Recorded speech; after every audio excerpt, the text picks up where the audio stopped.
Thank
Hello, my lovable misfits. How y'all doing today? We have a green badger in the chat. We have a tear in the chat, and hopefully we'll have more people popping in a little bit later. But on the stream with me today is a Mitch. Yeah. And a Zed. Not guilty. Wait, where am I? Angela, unfortunately, couldn't be with us today. She had other engagements. And we have Will at Forge. Hey, Will. Who is You still want to muted? unmute yourself. Yep. We have Will the Mute. Mm-hmm.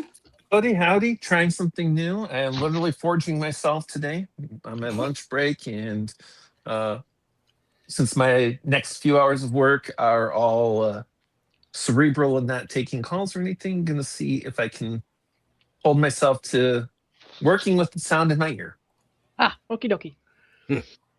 So the first thing in our lineup today is Ellery Queen, episode 6, because episode 4 and 5 just weren't working, so we skipped over those two. Episode 6, The Picture Puzzle. The Adventures of Ellery Queen. They make it sound so ominous when it's just a mystery show. Tonight we bring you another thrilling adventure of Ellery Queen, the celebrated fighter of crime.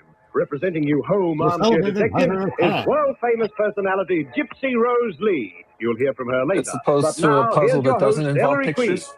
Thank you and good evening, ladies and gentlemen. In tonight's case, my secretary, Nikki Porter, finds herself hunted by the police. She is wanted for murder. I call it Murder? The Adventure of Nikki Porter, Sorry, I got Suspect. excited.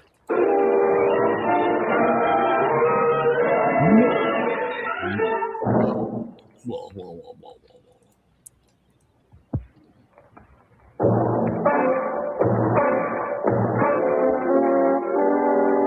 Where's the murder part? Can we start Right. with the orchestra? I don't know.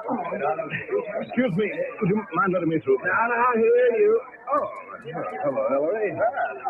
What's going on here to warrant the attention of Inspector Queen of the New York Police? No, just a thing. Weren't you up pretty early, son? Early? I overslept. I was supposed to meet this train. For those of you that are not aware, Inspector Nikki Queen is Porter. Ellery's dad. She's been visiting her family, and now I've missed her. All the passengers are out. Not all, Ellery. Here, down here. The train? Huh. What happened here, anyway? Oh, guy just down here with half his head blown off. It's in a compartment. Well, he said that like he was 6 bored. slugs in his head. Who was he, Dad? Ernie Buffle, Midwest bank robber. Gun taken It's only a murder. But we found these 3 $1,000 bills, Ellery, on the floor of this compartment. Let me see those bills, Dan. Sure. Yeah, I thought so. Look at these serial numbers. These $1,000 bills are part of the money. Yeah, stolen from the Second Commercial Bank of Chicago night before last. Correct. So it was Buffalo pulled that bank top, huh? On the line with his loot. How much did he get away with that? $258,000. Ooh. That Nice. leaves only $255,000 we've still got to recover. Yep, looks like it. Is this Buffalo's compartment, C in car 103? No, this compartment was occupied by a lady. The porter noticed her get off before he and the conductor found Buffalo's body. Buffalo had a lower in the next car. A woman, huh? Young? About 5'3", in her 20s, and pretty. Red hair, wore a muskrat coat, carried a dark blue suitcase, and the compartment is full of her fingerprints. No. Don't touch that compact, Ellery. Oh. The compact belonged to the girl, Dad? Yes, sir. Well, it's easy enough to figure. With this compact of hers, the prints, the description we've got, it's only a matter of time, Ellery. Yeah. Where are you going? Well, you don't need me enough. Now, for another whistle, $258,000 back in 1939 is equivalent to roughly $6.18 million today in purchasing power. Wow, I wish I'd taken 258 million back then. Right. Going to Nikki's place to take your medicine for missing her, huh?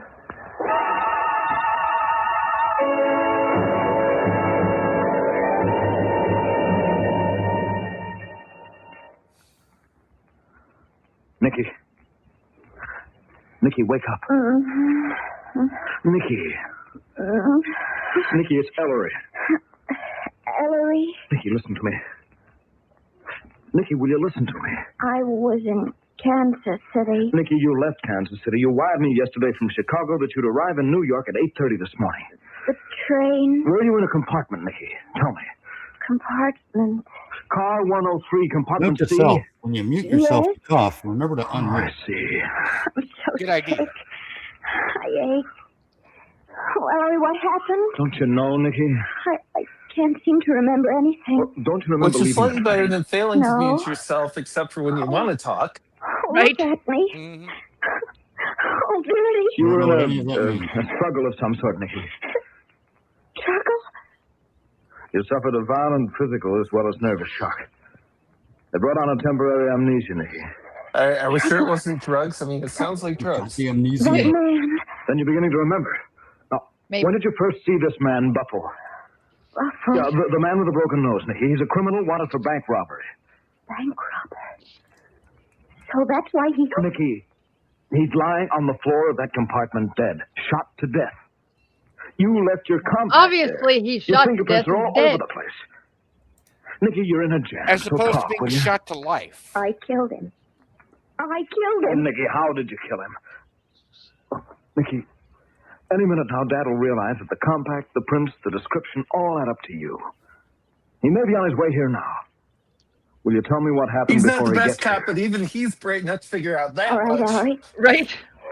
The train had stopped at 125th Street. Then it started again. I'd already packed my suitcase and I was about to close it when my door opened and... Why does 726? I thought it was bound for glory. Is that the porter? I'll have my bag ready in a mo... What do you want? Don't call for She help was and bound don't for yell. an old fan's shoot. Who's yelling? shut that suitcase. Would you mind waving that gun elsewhere? Do what I say and you won't get hurt. Last just time, pack I won't it. get hurt, Sam. Package? Put it in your suitcase. Put Your it in your suitcase. something? Put it in your suitcase. Put it in there. Put the fucking lotion in the basket. You like you a Sorry. thank you note? Close it up. Close the back. Uh-huh. Turns out it's the wrong package. Just has month-old In 5 fruitcake. minutes, we'll be in New York. You'll carry your suitcase off the train yourself. Don't give it to a red cap, understand? Walk up to the check room at the west end of the station and check the bag. I'll be right behind you. Suppose somebody I know is meeting the train. Ditch him. When you get the baggage check, go to the nearest cigar stand and buy a packet of cigarettes. Leave the check on the counter, careless, like you dropped it. And go on about your business. And you'll pick it up. That's the idea, baby. Oh. Well, there's not very much I can do, is there? Smart gal. Why, we're in the tunnel. I'm actually shaking. Do you have a cigarette? Yeah, sure. It's very kind of you to look through your pockets for one, because it gives me a chance to grab your gun. Here we go. Yep. Okay. Struggle, there's no chance she has of winning, but it's somehow going to end up with him being shot with his own gun.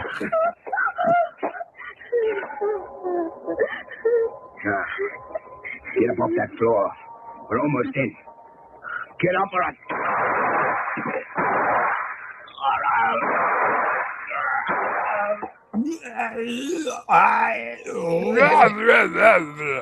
Yes. Go on, Nicky. All I know is I was Oh, reaching fuck. for the gun as he was bending over me.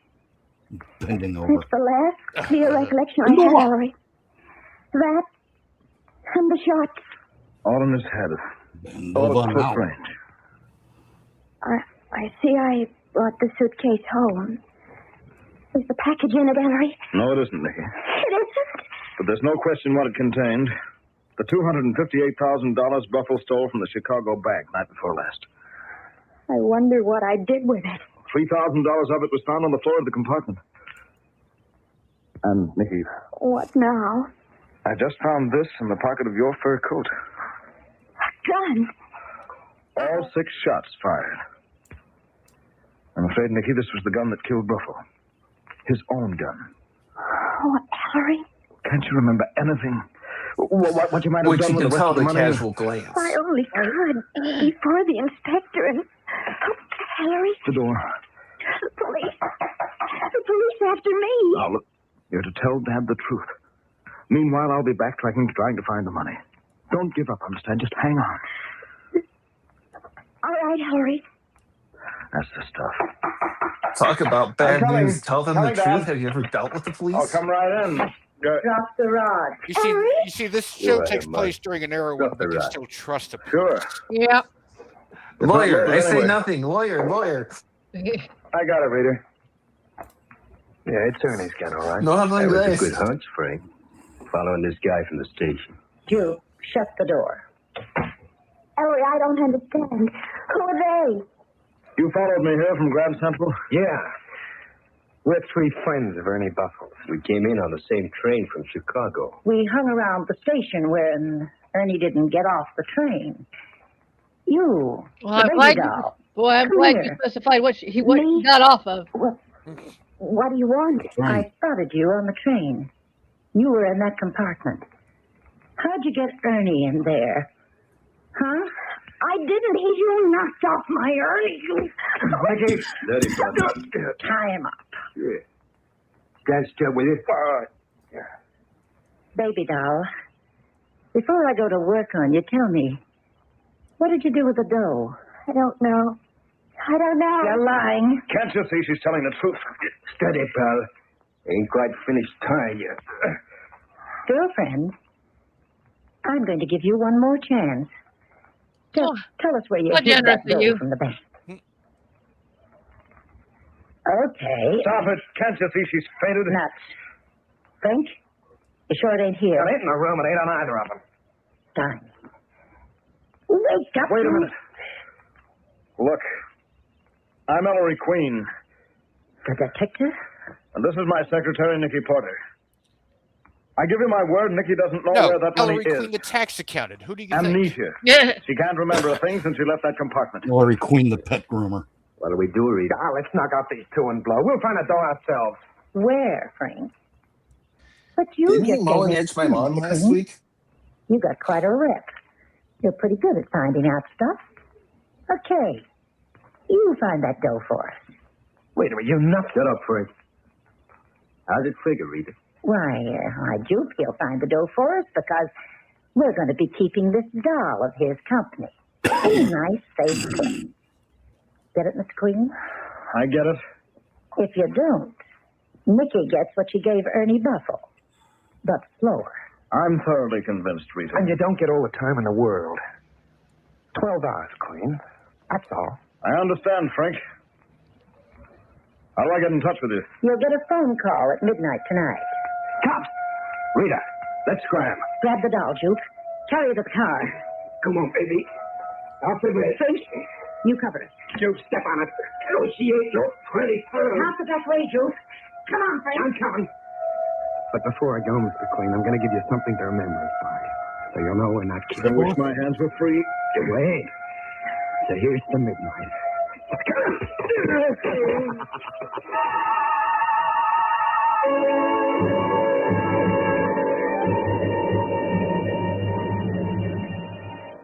And now, ladies and gentlemen, you have the first part of our mystery.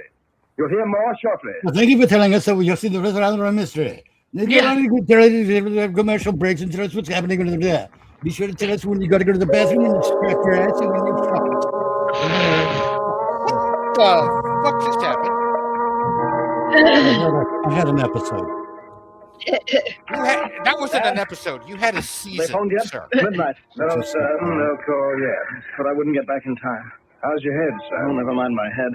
Now, listen, I found the cab driver. Oh, by the way, now we're back to our show, so you can continue enjoying our show on the radio. Dad, what's the matter? Just 30 seconds ago, look what I found in the suit you were wearing this morning. Huh? Oh, that. Your It's wife's a $100. $1,000 bill. One of the missing bills from Buffalo's Hall. Where did you get it, Ellery? Oh, don't act the inspector with me, Dad. I found it in the pocket of Nicky's fur coat, along with Buffalo's gun. I didn't even tell Nicky about it. I think you said Buffalo's pals searched you. They did, but I palmed the bill.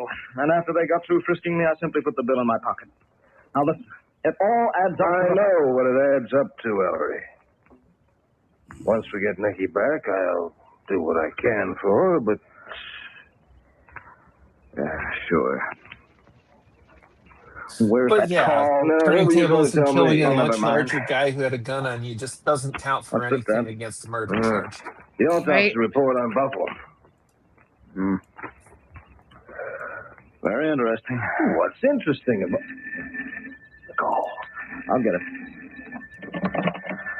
Ellery Queen speaking. Well, How's Nicky? stop stalling. She's okay. So far. Yes? Where is it? I'll tell you when I see you, Frank. You and Jupe and Rita. Oh. Will you have the dough with you? No, but I'll tell you where you can find it. Where do I meet you? Nothing doing. I don't like it. Suit yourself, Frank. Goodbye. Oh, wait a minute. Don't you care about the day? If you won't let me see her, obviously it's too late. Okay. Tell me where to drive. Pick me up at First Avenue and 96th. Here he is, Jupe. Inside. Just a reminder Everything that most okay, criminals Frank? have always been Sure, stupid. No Right. cops hiding in his car. Nobody tailed us.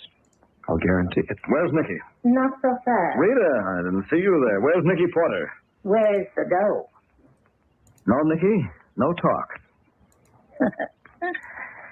In here. Nicky. Ellery, hi. Hi yourself. You all right? They've handled me like a piece of china all day. Oh, Ellery, I'm so glad. Hold it. So here she is, Queen, still in one chunk. Now, where did she hide the dough? She didn't. Ellery, what are you talking about? I was able to trace your movements, Nicky. You carried your suitcase right from the train to a station cab. You spoke to no one. No one came near you. You gave the cab driver your home address. He drove you right there. You got out, and your landlady saw you come in and go to your room. You didn't drop anything. You didn't leave anything in the cab. The bulk of that stolen money wasn't found in your room because you never brought it there. You never took it from the train, Nicky. Then someone else did? Someone else did. Malarkey. Next thing we know, you'll be telling us she didn't bop off Ernie Buffle. She didn't. She didn't. I didn't, Ellery. No, Nicky. I just saw the autopsy report. I didn't kill him. At the time of the shots, you were on the floor, and Buffle was coming at you, leaning over you. The autopsy report shows that all 6 bullets struck Buffle's head at the top and at the back. Only someone higher than Buffle could have fired those shots. Someone else that sneaked into the Pretty quick compartment? Yes, autopsy Rita. there. Now it's perfectly clear, isn't it? You were all in on that Chicago robbery with Buffle. You all came in on the same train, Buffle carrying the money. At the last moment, Buffle decided to double-cross the rest of you. He got into Nicky's compartment and tried to get her to carry the money off the train for him so he could recover her suitcase later and have the whole haul for himself. Ernie double-crossed us. Yes, Rita. What's more, one of you was afraid of just that and followed Buffle and stood outside Nicky's compartment and heard the whole thing. That one entered the compartment, shot Buffle with his own gun, framed Nicky for the murder, and walked off the train carrying the money, saying nothing to the other 2 of you. Not only was Buffle a double-crosser, one of you 3 is a double-crosser, too. Where's that 254 grand, Rita? I didn't take it, Jupe. Oh, I wouldn't have killed Ernie. Not Ernie. Frank, don't put the finger on me, I Jim. might have killed you, You but I got wouldn't nothing kill on me. her. Maybe you did it yourself. It's one of you 2. I didn't swear on that bank job to get cheated out of mine. Neither did I. Hold it. I'll put the finger on the one who killed Buffle today and hid that money if the other 2 of you promise to let Nicky Porter and me walk out of here unharmed when I've done so. Sure. Okay. Promise.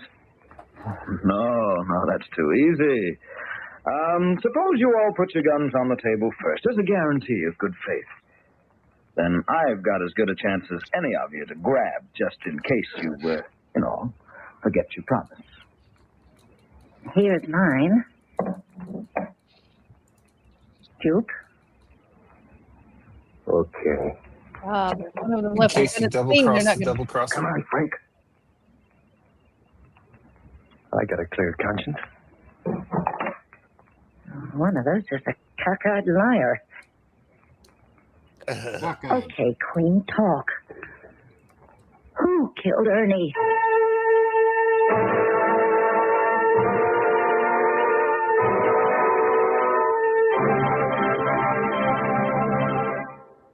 And there, ladies and gentlemen, you have the mystery. Nicky, would you introduce our guest armchair detective? No, sir. Nicky's still a little shaky, so I'm going to help out while Nicky rests. Dad, is that the real reason you want to be in on this interview? Why, of course, Ellery. Well, anyway, it's a very great pleasure to introduce our guest for tonight, that world-famous personality currently appearing at the Palladium Theater in Sydney, Miss Tipsy Rose Lee. Well, welcome to the show, Miss Lee. Well, thank you, Ellery. And thank you, Inspector. Good evening, ladies and gentlemen. Of course, Ellery, you're much more fortunate than I am. You have your wonderful father to help you solve your solutions. Yes, Miss Lee, I am. I'm very fortunate. However, before we proceed with your solution to the mystery, we'd all like to meet you personally. Yes, indeed. Well, you've certainly been a smash hit at the Sydney Palladium. Are you visiting any other Australian cities, Miss Lee? Oh, I wish I were, but I'm going to have to get on back home, I'm afraid. Although we'd like to play Adelaide, Melbourne, and particularly Perth.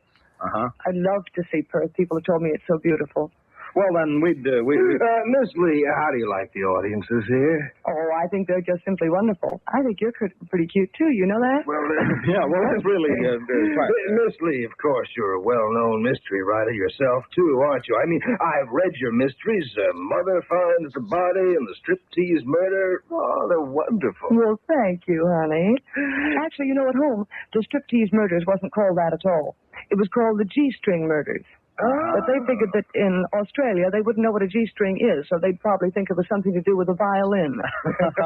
Or nowadays, well, you're quite good. I think that's marvelous, Miss Lee. And do you have any particular hobbies outside the theater and writing? Well, yes, I have. What is your favorite hobby? Well, I could sort of match it maybe, and we could compare hobbies. Indoors or outdoors? Well, wherever you like. I like to collect stamps. Yes. Philately What an is one of exciting my hobby. hobbies. In fact, I'm thinking of taking it up full time, aren't I, Ellery? Wasn't I talking to you just the other day? And I said so, Dad. Yeah, sure. Now, thank you very much, Miss Lee, but I think it's about time we got to our Here, problem. get back to the fucking show! I'll do it. Okay. Now, Miss Lee, who killed Buffle and hid the money? Oh, dear. I'm not really sure, you know. But I have a very sneaking hunch that Rita might have done it. Just on general principles, that is. I don't have any evidence against her, not even circumstantial evidence. But I don't like her personally. I see. And, of course, I do think that whoever got rid of Buffle was doing an awfully good deed anyway. Yes. Well, thank you, Miss Lee. And in just a moment, we'll learn if your solution is the correct one. I'm on your side, Miss Lee. If there's anything I can do, you can be sure that I'll... And here's where it ends, so you never know. Here's where it ends, right? Before we get on to the next Boston Blackie adventure, I found something on the internet you guys might find a little entertaining and maybe a little funny. So here is the joke. My husband and I were all dressed up and ready for a lovely evening out, dinner and a show, having been burgled before. We left the light on and put the cat out in the backyard. When the Uber arrived, we stepped outside, and our chunky cat slipped back in and ran upstairs. Since she loves chasing the parakeet, my husband ran in to grab her and put her outside again. Not wanting the driver to think our house would be empty all night, I casually said my husband was just saying good night to my mother. A few minutes later, he jumped into the car all flustered, and as we pulled away, he said, "Sorry that took so long, but that stupid old girl was hiding under the bed, and I had to poke her with a hanger to get her out. She tried to run, so I grabbed her, wrapped her in a blanket so she wouldn't scratch me like last time, dragged her downstairs, and tossed her out into the backyard. She better not crap in the vegetable garden again." The silence in the Uber was deafening. Oh. Some of us call that Tuesday. Right. Here we go. Boston Blackie, episode 3, Star of the Nile.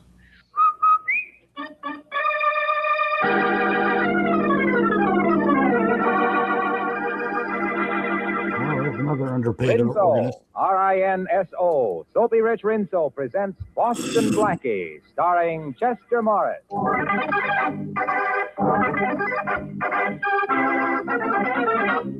the guy who couldn't get a job at a baseball game.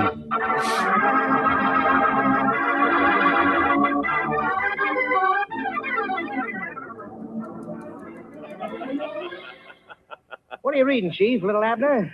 No, listen to this, Matthews. Special feature of the Great Gems exhibit at the famous Godet Jewelers will be the incomparable Star of the Nile emerald.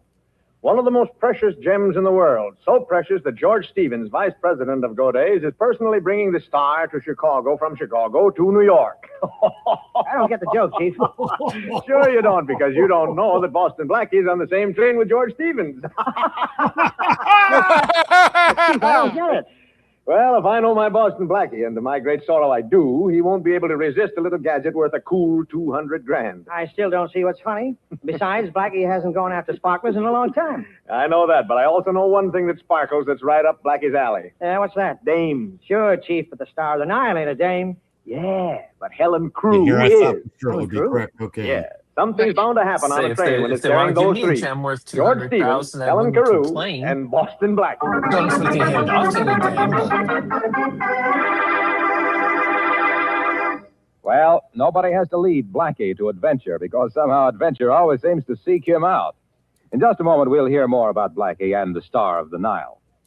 You know, you can lead a soap to water, but you can't always make it give thick, rich suds. Not if it's hard water, and not if you're using one of those Lazy Bar or Skimpy Suds package soaps. No, ma'am, that's when you want Rinso. Soapy Rich Rinso on the job. You see, Rinso bubbles up into mountains of suds, practically at the touch of water. Suds that go right to town on your clothes. Suds that get out more dirt to give you that Rinso white, Rinso bright wash. And no hard scrubbing or boiling to ruin your wash day disposition. Rounds A short to rinse it soaking all in off. Rinso suds, a few quick finger rubs on extra soiled places, and your clothes are ready to rinse. So next wash day, whistle up a Rinso wash. A wash that's Rinso white and Rinso bright. And now, Chester Morris and the adventures of Boston Blackie. Just in case for those of you wondering, in 1944, $200,000 has the equivalent purchasing power of $3,784,318 today. Okay, now definitely give me that. Right? I can retire and just eBay the whole thing off. Now, you take that to a big auction list.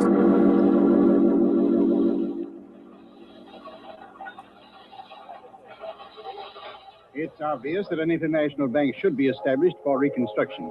At the United Nations Monetary and Financial Conference held at Bretton Woods, certain preliminary steps were taken. However, it is only the beginning. When you realize that the International Monetary Fund will total around $8,500,000,000. But that's only the beginning. Yes, well, a small beginning. You know, I get kind of mixed up when I start counting over 850. Oh, young man, we'll all have to learn how to count in millions and billions in the post-war world. Well, that's very interesting. Oh, here you are, Stuart. I'd like some dessert. Will you take this seat, miss? Oh, thank you. Never mind the dessert, Stuart. Well, I'm finished. Wouldn't you rather have this chair It's by the counting the window? millions and billions. And, Most good day to people you, have young a man. really Thanks for your hard time Well, thanks to you for the tip on the international monetary situation. I can't wait to use it. Very interesting man. Concept and capacity of a million. I don't know, but he's awfully good at counting. Is it all right if we talk? Why not? You see, my mother never told me not to talk to strangers on a train. I like your mother. Very intelligent woman. Well, I'm no isolationist. But to make it proper, my name is Helen Carew. And mine is Boston Blackie. I've heard that name somewhere. Are you a baseball player? No, why? Do you like baseball? No, not particularly. Well, why did you bring up the subject? Oh, just to make conversation. Fine. Let's talk about you. All right, let's. I'm a very pleased young lady on a train between Chicago and New York. Why are you pleased? Because I didn't expect conversation with my dinner. Well, do you realize that the International Monetary Fund will total about $8,500,000,000 this year? No. Yes. You see? Uh-oh, you're back again. Excuse me, I've lost something. It can't be that $8,500,000,000. No, it was a chamois pouch. I don't see it. Wait. Oh, I'd better get out of the way. It isn't here. Oh, pardon me, sir. What did you lose? This is terrible, terrible. Waiter. Oh, it sounds important. Young man, you have no idea how important. That pouch was worth $200,000. That's a lot of money to be carrying around. It wasn't money. It was an emerald. One of the most valuable gems in the world, the Star of the Nile. What a pretty name. And you were just carrying it around in a pouch? What a doofus. Yeah. As you put it in a pouch, inside a bag, inside a briefcase with double locks, handcuffed to your wrist. I mean, do we not know how couriers work in gems? By the way, emerald, one of my favorites. I tell you, Inspector, I've been robbed. It was sometime during the dinner hour. The Star of the Nile is missing. Okay, Mr. Stevens, I got that much from the telegram the conductor said. Now, we'll search every passenger on the train if we have to, so calm down. You say you thought you left it in the diner. Were you alone? No, a young man joined me for dinner, and then later, just before I left, a young lady was seated at our table. Mm-hmm. Friends of yours? Oh, no, just the people one meets on a train. Now, this young man, what was he like? Well, he was a clean-cut-looking chap with dark hair, a good build, nice smile. I'm not a bit Very surprised. suspicious. And the young lady? Oh, quite attractive. As a matter of fact, the young man seemed rather taken with her. Well, Mr. Also Stevens, very suspicious. I don't think you have to worry about your Star of the Nile. I might even say the situation is well in hand. Matthew should be here any moment now with the man we're looking for.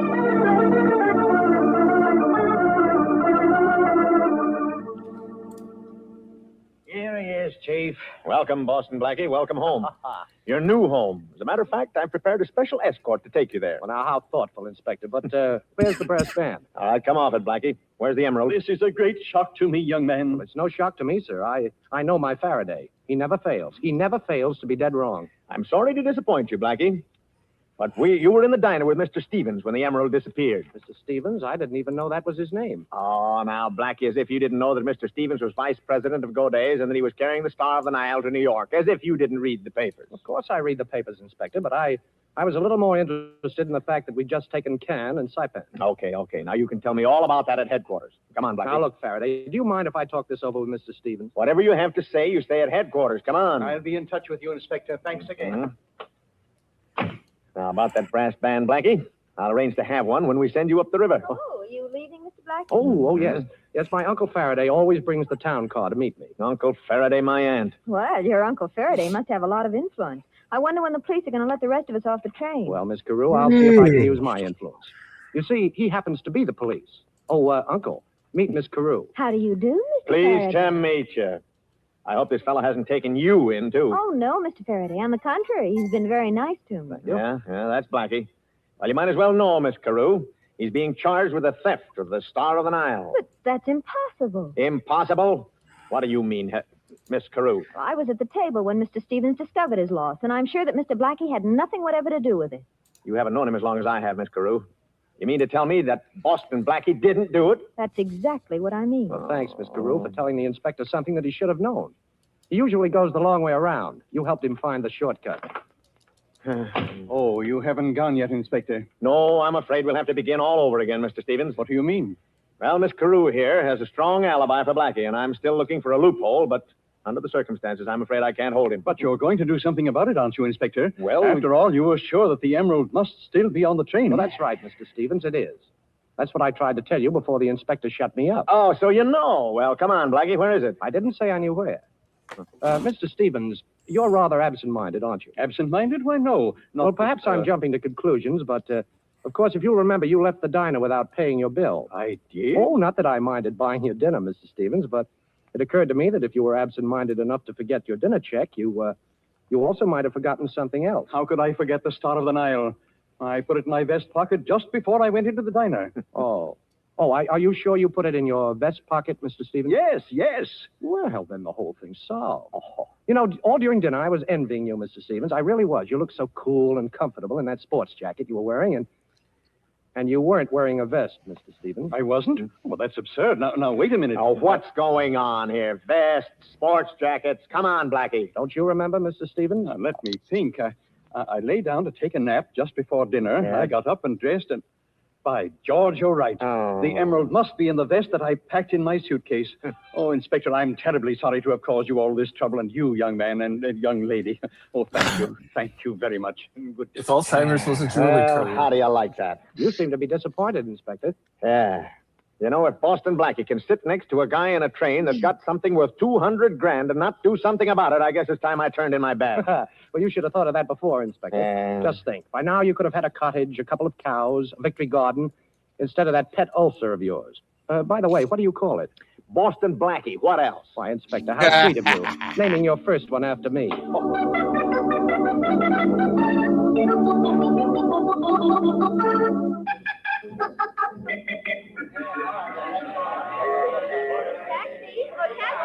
Oh, Miss Carew, I've been looking for you. Here's a cab coming up now. May I drop you someplace? Thanks. Where to, Miss Carew? The Middleton, please. Okay, driver, 48th Street off Lexington. You don't miss a thing, do you, Mr. Blackie? Well, I have a great appreciation for beautiful things. Oh, then you must have seen the Star of the Nile. Star of the Nile? Mhm. I was talking about beautiful things, such as Well, the dessert I had for dinner last night. Oh, I was just marveling at how clever you were, helping Mr. Stevens to find his emerald. Well, it isn't hard to find something that was never lost, Miss Carew. And incidentally, thanks for putting in a good word for me with the inspector. Oh, don't mention it. By the way, I'll bet there's another thing your mother forgot to warn you about. Oh? Accepting dinner invitations from a young man in a taxi cab.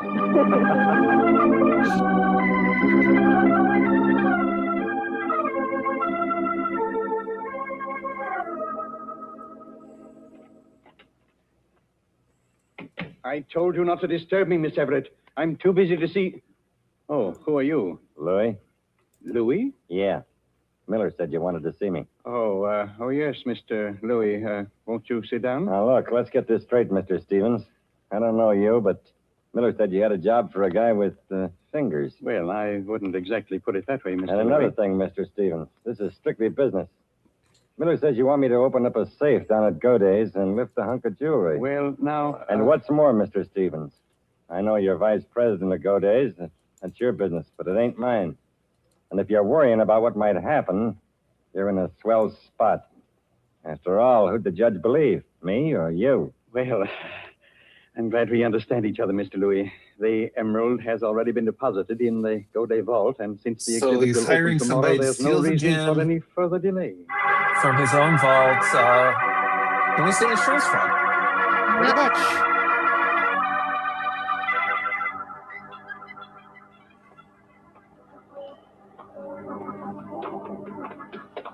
Tear asks, Hey, where Blackie. is his bicarbonate? Did you hear me calling you? Well, vaguely. To be honest with you, Shorty, I had my mind on somebody else. Well, boss, I just heard something I thought you'd be interested in. Yeah? You know, you were telling me about that emerald mixed up on the train? Yeah? Well, I just got a tip, see?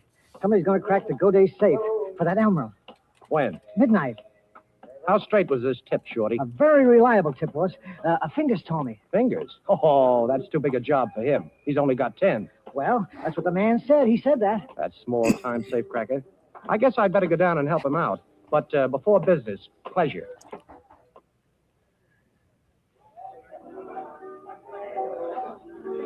Well, for once, Miss Carew, I can't blame Faraday. After all, he brought us together. Brought us together? Yes. What do you mean? Well, if he hadn't accused me, you wouldn't have had the opportunity to vouch for me, and, well, I wouldn't have had the opportunity to show you my appreciation. Oh, I see. Well, the whole thing was a little silly anyway. Oh, well, not altogether. Faraday has the memory of an elephant and the persistence of a little beaver, and looks like both of them.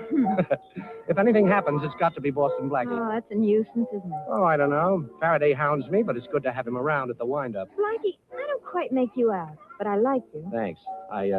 I hope that's an understatement. Well, I'm surprised the police are so suspicious of you. Oh, that's the story of my life.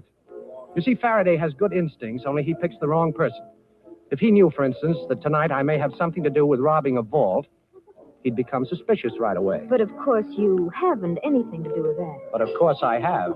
Only it's not as bad as it sounds. Oh, now I'm really puzzled. Well, the only puzzle is, why don't I spend the rest of the evening with you? Meaning that you have to leave? Meaning that I have an important conference about something green and something Egyptian. Oh, I see. But like the Sphinx, you won't talk. Perhaps I'll have something to tell you later. I'll get your coat. Oh, thanks. I have to phone. But don't make any dates for the next month. I want to put in my bid first. Hello? Operator, give me Madison 72772. Hello? Inspector? This is Helen Carew. I just had dinner with Boston Blackie. We're leaving now. He's dropping me off at my hotel. He's going down to Goday's. He's after the emerald. And, Inspector, if you should happen to catch him, please don't mention me.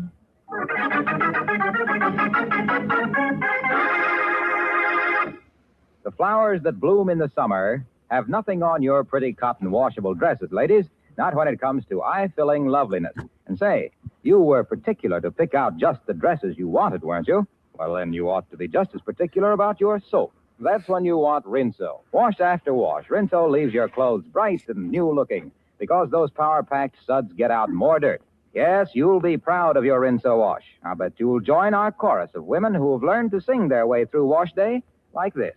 Rinso white, happy little wash day song.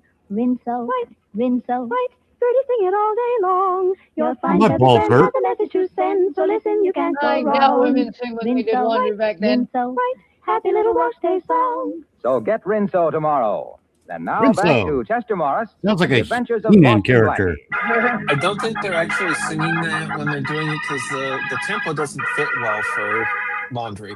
Boston Blackie, unaware that Helen Carew has tipped off Inspector Faraday as to his destination, is en route to Godet's Jewelers to try to prevent the robbery of the vault there and to discover who is back of the attempt to steal the famous Star of the Nile emerald. It is midnight at the Godet Vault. I'm sure if they were going to sing anything about laundry, it'd be this I shit can't make it sucks. out. This Now we shit got sucks. dynamite. Why do I gotta do I this? like a noisy job, but what is it? Left it out in the alley. I'll go get it. Okay, I'm going. Try again, Fingers. Stevens is paying off plenty. Well, I'm nervous. This is a big job, boss. Too big for you, Fingers. Okay, stay where you are. Boston Blackie. That's right. What were you saying about a certain Mr. Stevens? Now, look, Blackie, let's be sensible about this. Well, We're having a little trouble cracking this crib. Yeah. I'll make a bet with you. I'll bet you can't open it.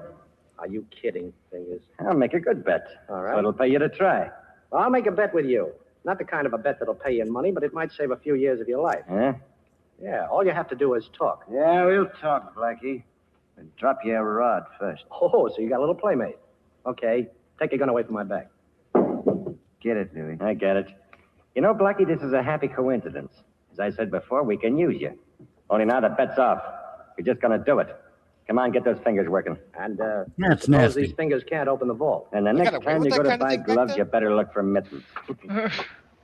Come on. Get those Take a fingers good look working. at Let the me crib. smell them when you're Oh, done. beautiful job. What the? You know, Faraday should Sir. see me now. Okay. Gloves back and and be mittens quiet. do Yeah, this we'll be kind of quiet, all work. right, You but don't it's up want to you, Blackie. anything between your This gun can fingertips. make a lot of and noise. that's safe. Wait a minute. Yes, Take no Green Badger. responsibility. The guy's name is Fingers. Ah, there's one. I take no responsibility Now for let's the try weirdos in this show. Uh-huh, next one. Oh, You now should that's take two. a little. You're Now- one of them. I didn't mean the live commentary. Break this door down. Come on, it's the law. Yeah, Miller. Is the alley door open? Yeah, Joe's coloring out there. Okay, let's beat it. What about Blackie? Ah, forget about Blackie. Come on. Okay. Hey, now, Chief. Stop, Blackie, or we'll shoot. I warned you, Blackie. Hey, this isn't Blackie. Hey, who are these other two? Oh, Louis, huh? Yeah, Fingers and Miller. Hey, what is this, a national convention? Where's Blackie? How'd you know Blackie was going to be down there, Faraday? A little bird told me, but where is he? Well, now, I don't expect you to believe this, Inspector, but so help me. We were passing by the alley, and we heard a noise, and we come in. Naturally curious, you understand? Yeah. And who do you suppose was starting to crack that vault? Don't tell me. Boston Blackie? Yeah. Well, then what are we doing out here in the alley? He couldn't have gotten away. Yeah, Chief, there's only two doors to that room. We came through this one. Hey, So Eddie. he better be back in that vault room. That's right. Eddie, watch these mugs here. Right. Come on, Matthews. Let's have a look. He ain't in here, Chief. Ain't in here. Oh, I can see for myself, Matthews. I can see for myself. Must have slipped through the door before we came in. Matthews, you're fired. Me, Chief, I ain't done nothing. That's the trouble. You never do anything. I'll see if the vault's open, Matthews. Okay, Chief. Now, lock tight in the drum. There's a mark on it. Looks like we saved the emerald for go days, huh, Inspector? Yeah, but I wish somebody had saved Blackie for me. Matthews, I hate He's to say inside it, but the we gave vault. Blackie a break. We came in just in time to save him from getting into trouble.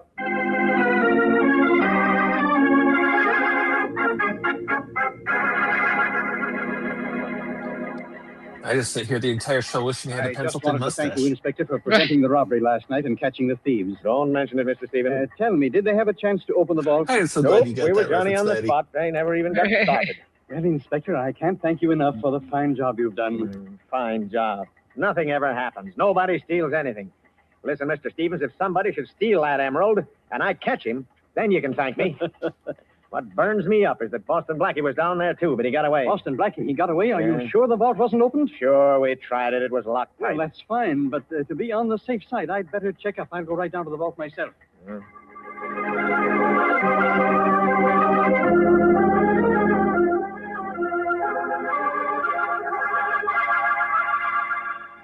But I tell you, Faraday, it's gone. The emerald's gone. I just searched the vault. It's gone. That's great. I've really got Boston Blackie now. Don't worry, Mr. Stevens. Calm down. You'll get your star, and I'll get Boston Blackie.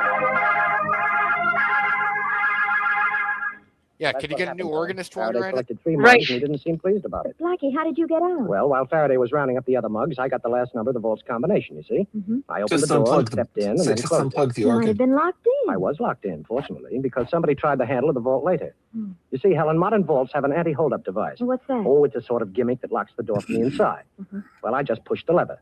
After they left, I slipped out through the alley door. What were you after, Blackie? I told you before, something green and something Egyptian. The Star of the Nile emerald, of course. Did you find it in the vault? Yes, Oh, but I didn't take it. I just wanted to make sure it was there. you didn't take it. Blackie, I don't understand you. Now, look, somebody's after the Star of the Nile, and if he gets it, somebody's going to take the rap for it. Could be me, but that's not the point. Nobody's going to take a rap for somebody else while I'm around. You're talking about somebody. Who? I'll find that out. But first, I want to have a talk with Mr. Stevens at his hotel. Perhaps he has an idea. Goodbye, Helen. Next time, I promise you, we won't have any outside interference. Operator, give me Madison 72772. Hello? Helen Carew speaking. Oh, the inspector isn't there? Well, then I want to leave a message. Tell him that Boston Blackie is on his way to the Cavanaugh Hotel to see Mr. Stevens. I can't wait for the inspector to call back, so tell him I'm going to see Stevens, too, right now. But try to get the inspector there as quickly as you can.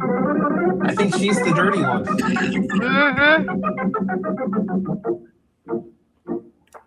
Sure sounds that way. Slow down, Blackie. Slow down there. Okay, you can march in step with me and Matthews now. You're taking So your anyone that afternoon tries to set you up with the gentlemen? cops that What were you many doing back times there at the Middleton is not on the apartment, Blackie? level. Now, Inspector, you're privileged to know anything about my public life. But I insist that you don't interfere in my private affairs. Well, this is a little private affair that I am interfering in. You're under arrest for stealing the Star of the Nile. What, again? And no alibi this time either. You were down at the Good Day Vault with Louis and the 2 other guys. I got them and searched them, but you got away. Now, somebody got that emerald out of the vault. Come on. Shake a leg, Blackie. Hey, I didn't say stop. I said go. Police! Police, I've been What? robbed. You have? Who robbed? Have you gone nuts, Blackie? Let me go, police! Oh, cut it out. What is it? Who robbed? Let me go. They pulled a gun on me, the 2 of them. Help. Now, listen, you I'll really give it to you. You're restricting me. Oh, hey, he's gone. Matthews, why don't you help me out of this? Come on. Hey, folks, look, I'm a police inspector. Honest, I am. Matthews, quick, shoot it, Blackie! Hey, listen, all of you, stand back. Lay off that fella. He's a police. That's Matthews. He's police, too. Chief. Thanks, Chief. Hey, did Blackie get away? Yeah. Matthews, you're fired. Is that the second time he's fired him this episode? But I was sure he was coming here, Mr. Stevens. I don't know. I lost Mr. track, Blackie but is it come me, to see me or at my does every hotel. time he Besides, fires him, I'm he sounds confident more that like by Joe this time, Pesci? Inspector Faraday has made sure that the young man is no longer a free agent. Perhaps, yes, perhaps you're right. But, well, I'm not sure the inspector is right in what he's doing. Oh, now, Miss Carew, it's quite obvious that you have an attachment for Mr. Blackie, and if the police have taken him, I won't have to worry about the Star of the Nile any longer. The police haven't taken me, Mr. Stevens. Boston Blackie. And incidentally, if I knew how much the Star of the Nile would be worth to you, I might listen to reason. Blackie. Hello, Miss Carew. I rather expected you'd be here, too. I wouldn't try to phone Mr. Stevens. You really don't want the police to come up here. Why not? Because it would be very embarrassing for you. And besides, it would be very embarrassing if I had to use this gun. Blackie, look. Oh, Helen, don't. Helen, why did you knock the gun out of my hand? Because you had me fooled for a while, but I'm finally beginning to understand you, Blackie. All right, the 2 of you stand still and put your hands up high. Oh, so you have a gun, too, Mr. Stevens. Is that to guard the emerald you stole from your own vault? Mr. Stevens took the emerald? Yes. Usually when people want to steal something, they just steal it. But Mr. Stevens had to do it the hard way. But you made it much easier for me, Mr. Blackie. You see, you were in the vault, and now everybody will know that Boston Blackie stole the emerald. Just one thing I'd like to know, Mr. Stevens. Why does a vice president of a large firm like Goday's have to steal a piece of jewelry? Well, there's an ugly word for it, embezzlement. I'm awfully sorry, Miss Carew. Sorry that you came here tonight because no one else can know what you 2 know now. I'm going to have to kill you. Come on, Stevens. Give me that gun. Stay where you are. I want that gun, Stevens. Blackie, don't. I told you to stay where you are. Look, you can't pull that trigger. Get back! Get back! Thanks, Helen, for sending the message. Inspector, I think Mr. Stevens will go with you now. Stevens? Yes, Inspector, and thanks for putting Helen on this case. We've got your man. Come on, let's go. No, I won't go. I can't go. I've gone long enough. I can never catch up. For years now, I've been running after myself, running away from something. I couldn't stop, but I've got to stop. You'll never get me, I tell you. I've got to stop. Well, he took a we flying got leap. what we were looking for, but You'll never I take can't me say I'm alive. very happy about it. Right.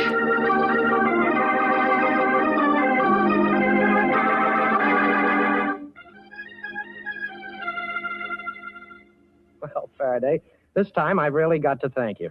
Don't kid me, Blackie. No, on the level. You saved my life. You know, it's the first time in 10 years that I've been scared. Really? Well, you know, Stevens might have pulled that trigger. No such luck. Oh, very funny. Yes, he'd have shot Helen and me if you hadn't knocked on the door. He had only one other way out, Faraday, and because you came in, he took that way. Always blaming it on me, huh? Now, look, Inspector, won't you miss me a teeny little bit? Does a guy miss a headache? You know, Helen, you really had me fooled. Hmm? But let me give you a tip. The next time you call Madison 72772, you better be inside a telephone booth. What? You remember when we were out for dinner the first time? Yeah. Well, I went to get your coat, and as I was leaving, I heard you ask the operator for Madison 72772. My private number. Sure. Only a few people know that number, and I'm proud to be one of them. So you knew I was working for the inspector. Sure, but that didn't matter. You already had your hooks in me, and I couldn't get loose. Well, perhaps now you'd like me to unhook you?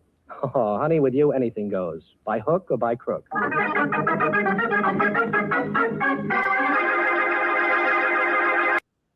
And that concludes another episode of Boston Blackie.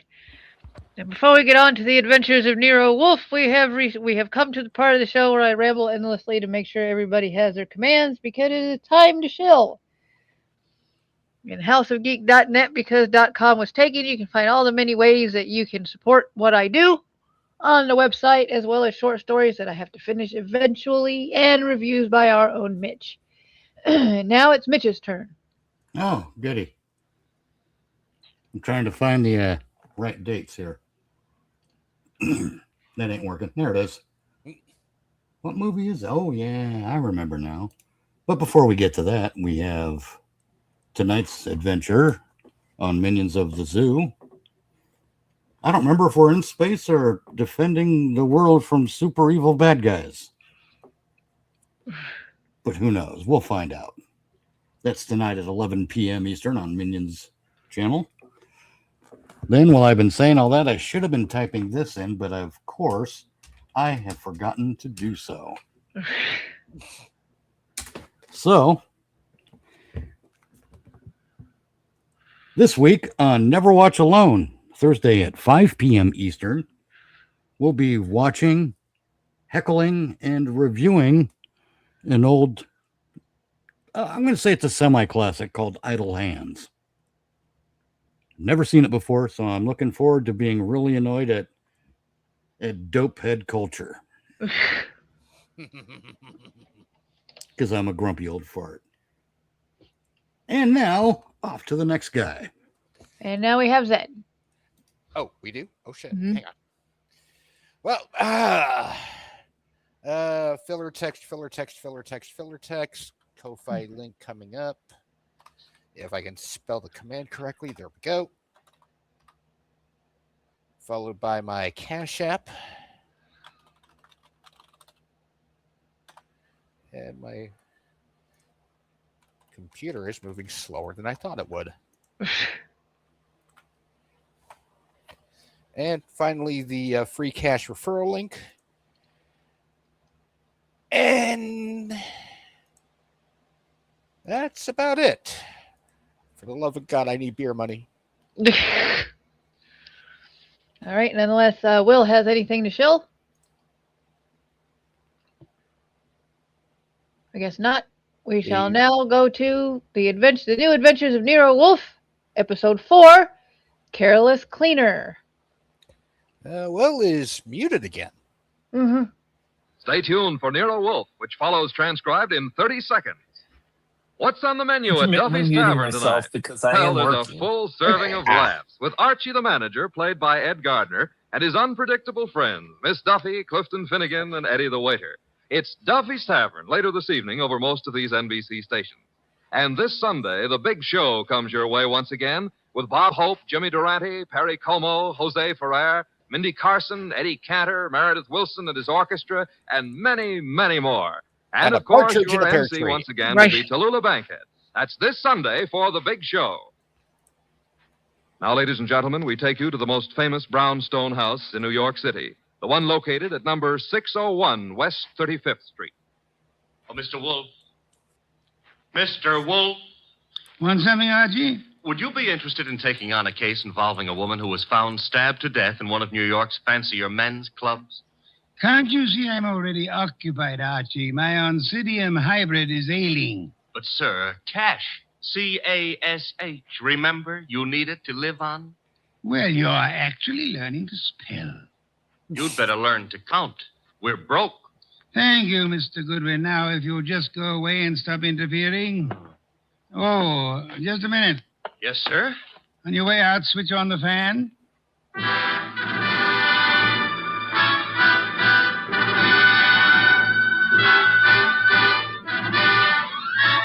I thought he said switch on the fan, not the Yes, fanfare. ladies and gentlemen, it's that one and only man close of enough. movies, the most famous detective in modern fiction, that corpulent, orchid-raising, beer-drinking gourmet who also happens to be a genius.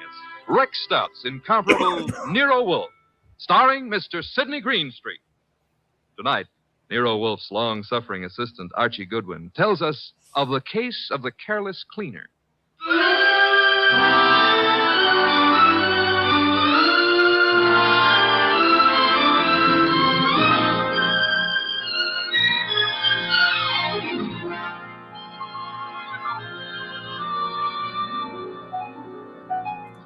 We didn't know Clay Michelson very well at the time, though Mr. Wolfe had hung one of the Michelson's paintings on the library wall. But then I guess we should have considered ourselves lucky not to have known him or his wife, Phila. 2 weeks ago, they had a quarrel. Oh, Clay, darling, I didn't expect you home so soon. I thought you were going to the museum to see the Van Goghs. I decided not to, Phila. Oh. Well, if you plan to paint this afternoon, I'll get out of the studio. I want to run some errands anyway. Why don't you make your phone call from here, Phila? Phone call? Who is he, Phila? He? Who were you waiting for this afternoon? Please, Clay, don't start that jealousy routine again. Don't try to kid me. You're being stupid, Clay. I'm stupid, all right, but I'm getting wise pretty fast. Oh, boy. I'm through, Phila. I've had enough. I'm leaving you. So stay out of my way and keep your boyfriend out of my way, too, whoever he is, or I'll kill him.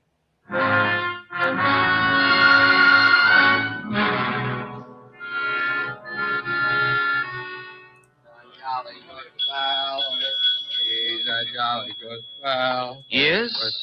What can I do for you? Sleepy. I want to have a drink and go to bed. I'm sorry, sir. The Garrison Club's a private establishment. No rooms available to the public.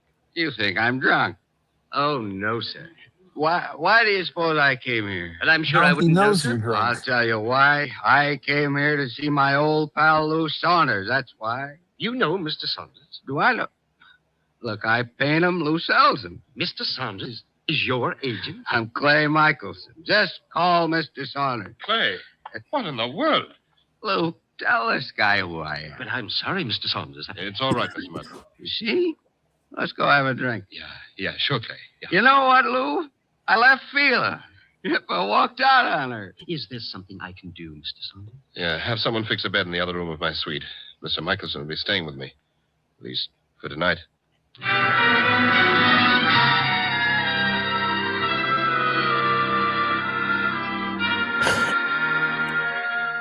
Mr. Wolfe, Yes, Archie? it's Friday. Good.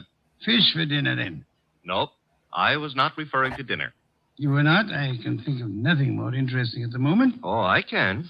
My salary. Of course, according to the Julian calendar. We're on the Gregorian, so let's stick to it. Today is Friday. Today I get paid. Archie, there's a draft. Oh, don't exaggerate. You can't be getting the cold shudders just because I'm asking for my money. I can distinctly feel fresh air flowing into the room. Well, it's possible I might have opened a window 6 inches. You're insane. Shut it at once. Nope. Are you trying to blackmail me? Think it might work? Never. And the window stays open. You're fired. I accept your offer. All you have to do is pay up. I've hired you again. Oh, Mr. Wolfe, you cleaned out the bank balance again? Well, that is... Well, had you seen those Miltonians? Would I have voluntarily given up my paycheck for them? Orchids are very beautiful, Mr. Wolfe, but blondes are... The door, Archie. I am unemployed. Found you'd maybe a client, and if it is, and we can extract the fee. You follow me, Archie? I'm already on my way to the door. Mr. Wolfe, I've got to see him at once. Well, come in. Thank you. Mr. Wolfe, this is... My name is Saunders, Mr. Wolfe. We've met before. Yes, I remember. As a matter of fact, you sold me a painting of Michelson. Yes, well, that's why I'm here. It's about Michelson, Mr. Wolfe, that I've come. Frankly, I think the man's about to go mad. He and his wife have split up, and such a splendid artist, too. A pity. I don't know what to do. He's drinking like a fish. For 2 weeks, I've been letting him live in part of my suite at the Garrison Club. But He's just steadily getting worse. I try a hospital. I can't. The publicity. Mr. Wolf, Clay admired you so that time we all had dinner after the painting transaction. I thought maybe you could talk to him. Maybe you could get him on his feet again. I'm not a doctor, Mr. Saunders. But I'm sure he'd listen to you. Excuse me a moment, Mr. Saunders. Nero Wolf speaking. Inspector Kramer. Good evening, Inspector. Got a guy called Lou Saunders at your place? Garrison Club said he'd gone to your place. Yes, he's here. Well, see to it that he doesn't leave until I get there. I'd hardly do that, Inspector. I have no reason to detain Mr. Saunders. There's plenty of reason. It so happens a woman's just been murdered in his suite. Murdered? Yeah. A Miss Hilda Lundgren. What's happened? Sounds like it, but it isn't, dear. Do you know a Miss Hilda Lundgren, Saunders? Hilda Lundgren? I've never heard of her. She seems to have chosen your suite to be murdered in. I'd better get right over there. Mr. Saunders says to tell you he'll be right over, Inspector. Now listen, Wolf. Good day, Inspector. Saunders, you really don't want to do my that. Sweet. Mr. Wolf, you've got to come with me. Kramer's Mr. vicious Goodwin and will accompany incompetent. you after the formality of a retainer, Mr. Saunders. Oh, anything you say. Here, I'll write a check. Good. 500. 500? Fine. My friend and assistant, Mr. Goodwin, will go with you. I have great confidence in his ability to bring back every detail of a murder, particularly where a woman's involved.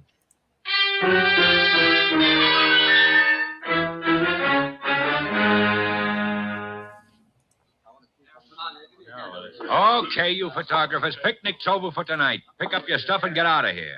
You sound real mean today, Inspector Kramer. Well, if it isn't Nero Wolf's favorite stooge.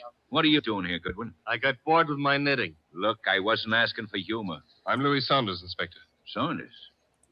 Ever seen that woman before? Yeah, we'll wait till you see the scarf. Yep. Well, if Nero Wolf was alive today and having that check written for $500, it wouldn't be $500. It would be $12,426 is what the guy wrote the check out for today. Damn. Yes, I believe I have. I can't remember where, but the face looks familiar. Lovely-looking woman. Blonde and really built. Well, she ought to look familiar. She's one of the cleaning women here at the club. She is? Cleaning? Well, since when have gals like this been reduced to cleaning floors? What's happening to the world? There ought to be a law. Yeah, there is. She was killed with a knife, or haven't you had time to notice? That's not a knife, Inspector Kramer. That's one of Clay's Chinese letter openers. What was that? Well, nothing. Nothing at all. That's Yes, not it a is a knife. strange knife. This is a What were knife. you saying, Mr. Saunders? See, I wasn't going to make the That reference, looks but... like one of the letter Right. openers belonging to one of my friends. Who is this Clay? Hey, it's all I can do to stop from Clay, singing, all right? And I know how that bugs You Mitch. can't possibly think he'd do a thing like this. No, I go think ahead and sing. I everybody did it insist. Until we know otherwise. When were you last up here, Mr. Saunders? Me? Why, just a little while ago. I changed my clothes just before I went to see Mr. Wolf. She wasn't here then? Well, I don't know. I didn't come into this room, just in my part of the suite. Your part? Who occupies this room? Mr. Michelson. He's been staying with me. Strange wound, no blood. What do you think you are, Goodwin, a medical examiner? Oh, but I want... Yeah. The killer probably wiped the blood away. Saunders, have you any idea where your artist friend might have run From the off to? clothing in the I wound. haven't seen yeah, Clay all that makes afternoon. sense. He Right. spends a lot of time down in the bar. Well, he'd I think hardly sit in a bar if he's killed somebody. Why would he pick on the cleaning woman? Oh, this is no ordinary cleaning woman. Get Maybe a load she of that missed a spot. figure. Watch it, Goodwin, watch it. You're liable to stretch your brain. But you're wrong. In spite of everything, Clay's still terribly in love with his wife. He wouldn't... Hello, Lou. When did you get in? Yeah, who's this? Clay. We're your friends, Lou. They won't serve me any more liquor down at the bar. I gotta find my Yeah, you're flask. pretty Michael, juiced as it is. May I introduce you to Inspector Kramer of the police? You are pickled, Who's sir. this guy, Lou? He's Nero Wolf's assistant. Wolf? Police? Well, what do you all want? Somebody park overtime? Where's my flask? The one with my initials. I just bought it. I'm pretty sure Mr. that Michelson, Pickled was do you know about that somebody 8 was shots murdered back. here in your room? Probably. Yeah, he Why is don't you progressed guys past go in and Pickle joke with all the way somebody to else? preserve. Where's my flask? You better get hold of yourself. I said there's been a murder. Understand? Serious? Yep.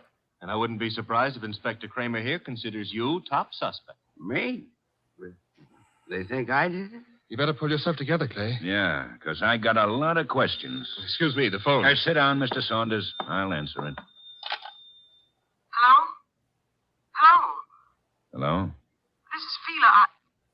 Who is this? This is Inspector Kramer. Hello? Well, that was a hang-up. Who is Fila? Anyone know? Oh, shit, the Well, cops. that's my They- wife. Your wife? I want to speak to her. Come back here, Michelson. Let me alone. You're not going anywhere. Now, stay back there. You're wrong, Inspector. If she I made am the going mistake of somewhere. Who's got a identifying gun? to the Yes, cop. Inspector. You should be more careful about your gun when you shove Ask who people. you're talking to first. I'll see Mr. Wolf myself. Stay back, Inspector. You haven't a chance. We'll nab you before you get a block away. Well, then I'll just jerk these phone wires. There. And I'll lock the doors. That should hold you long enough. Good night.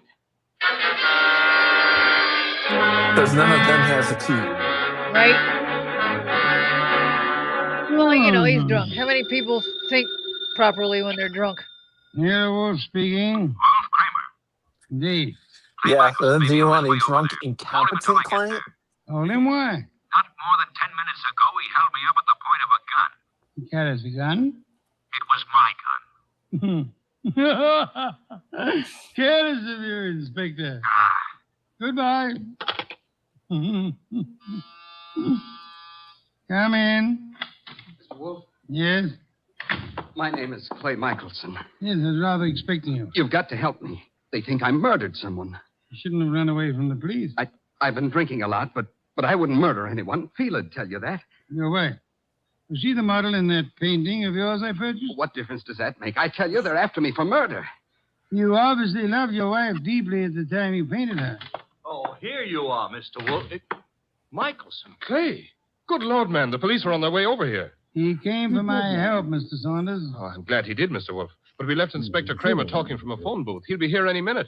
And you've only a minute to decide why anyone would want to kill a cleaning woman. I didn't kill anybody. She was a beautiful woman, Mr. Wolf. I gathered that, Archie, from your unusual interest in the case. She was stabbed with a letter opener from Mr. Michelson's house. Which might add Mrs. Michelson to our suspect list. Fila? You can't suspect Fila. You're very gallant. Saying Mike. Archie always notices a Just beautiful how was woman. this beautiful young cleaning Oh, yeah. woman, this Miss Lundgren, stabbed? In the heart. Her eyes were wide open, pupils dilated with shock. And First time I've later, heard one of the radio plays, but I Kramer will love be Nero here Wolf. I've shortly. read The lots moment of I the would books. like to know where everyone was. Well, Mr. Saunders was here with us, you remember? I don't know where Mrs. Michelson was, but I could go see her and find out. No, it won't be necessary, Archie. Mr. Michelson, where were you? Me? Why, I'm not sure. I can't seem to remember. It's hardly what we would call helpful. I was drunk. Maybe I went to Fila's. I've been over there lots this week trying to talk to her. Yes, I must have gone over there. Have you ever seen the murdered woman before? No, I never saw her before in my life. I've seen her before, Mr. Wolf. Indeed, Mr. Saunders. I seem to remember your earlier statement to the contrary. Well, I didn't know her name, but when I saw her, I remembered her. I understand she was quite an alcoholic. Unfortunate woman. Beautiful. Well, look who's here, Inspector Kramer. Oh, here you are, Michelson. And as usual, you didn't have the courtesy to ring the bell, Inspector. And give you a chance to get this guy out of here? Nothing doing, Wolf. Now, come on. We're going to headquarters. Mr. Wolf, you can't let him take me. I didn't do it. I'm afraid there's not much Kramer, I can you do know about he it, knew you Mr. were Michelson. coming. Come If on. he You wanted come the along guy too, out Saunders. I before gotta get a statement you from you. came Of course. in, he would have This gotten way. the guy All out right. before you came in. Are you dumb? I just got an angle. Really, Archie? Sure, it's simple.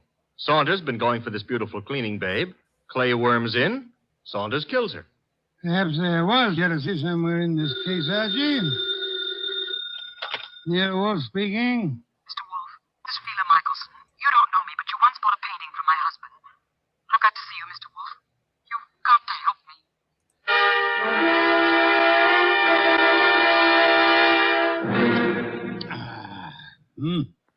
Mrs. Michelson, have some of this delicious beer.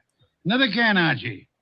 And now, Mrs. Michelson, may I ask how you found out there was a murder in the first place? A policeman came to see me. He told me what had happened, that they were looking for Clay.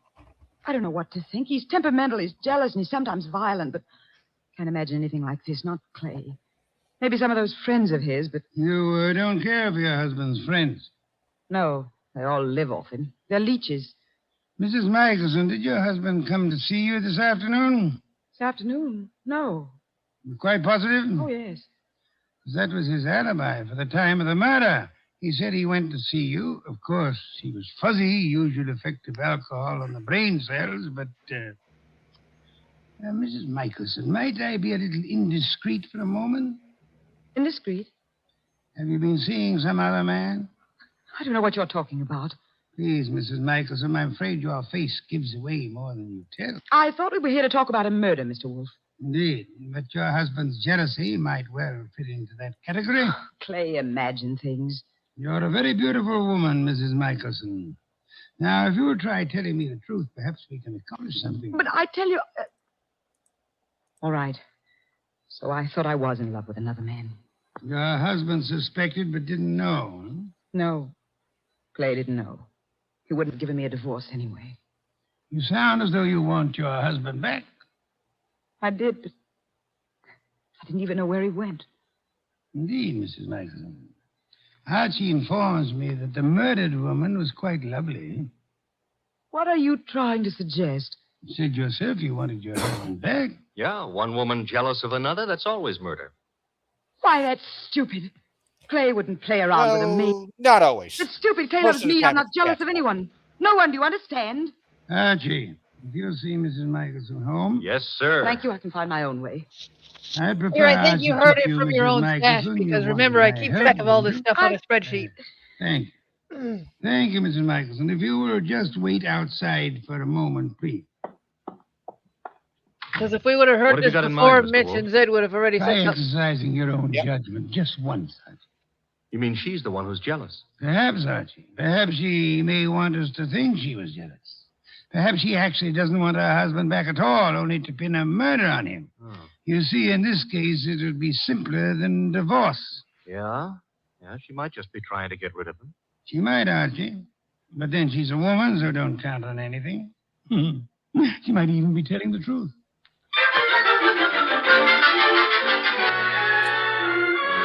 He has such an interesting take on women. Really. I mean, Yeah.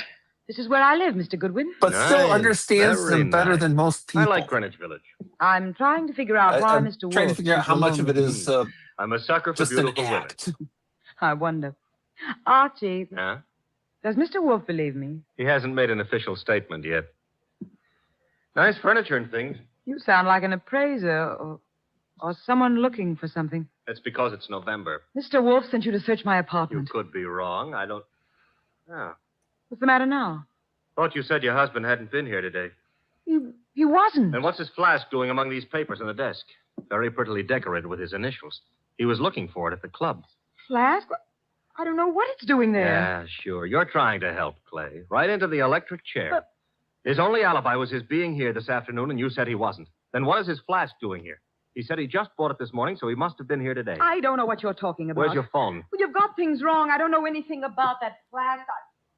Hey, the lights... Who switched off those lights? Fila, put those lights on. Put on those lights. Here we go. Oh, the lights. Get to the lights. That flask. Gone.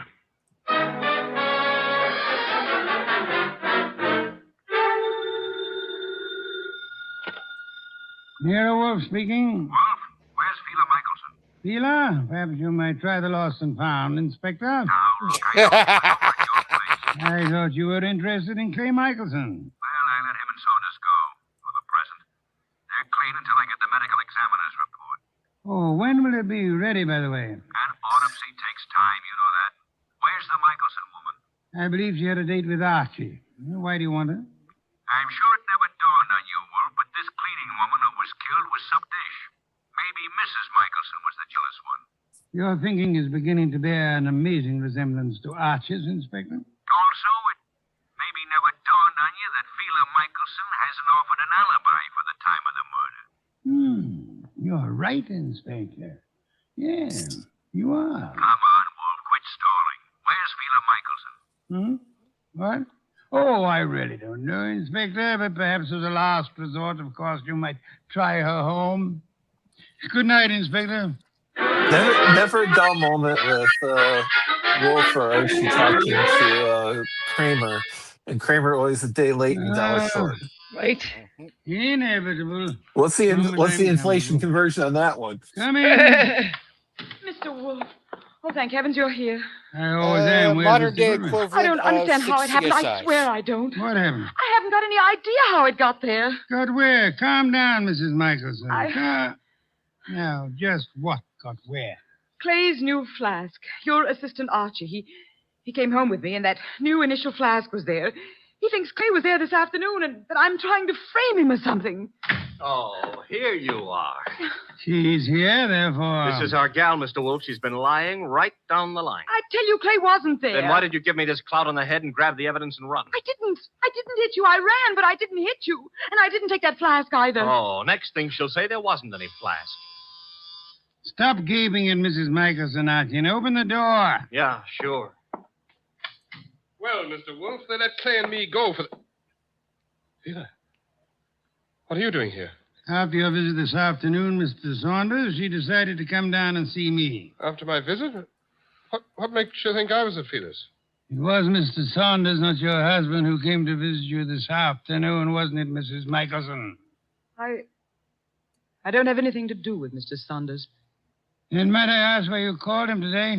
I wasn't calling him. I was calling Clay. You told me earlier yourself that you didn't know where Mr. Michelson was. Well, all right.